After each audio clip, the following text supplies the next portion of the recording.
মামনি মামনি, আমার খুব খিদে পেয়েছে, আমাকে তো খেতে দাও না। কি খাবে এখন? মামনি মামনি, আমাকে একটা আম দেবে? হ্যাঁ দেবো তো, তার আগে আম দিয়ে একটা ছড়া বলো দেখি। হ্যাঁ মামনি বলছি, আগে দাও।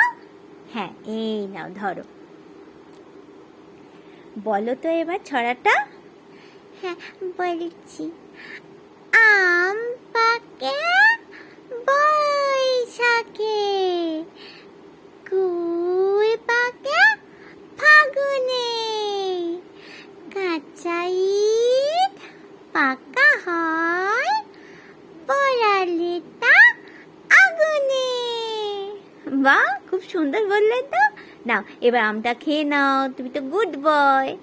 মামনি দাও, আমি চুচে চুচে খাবো।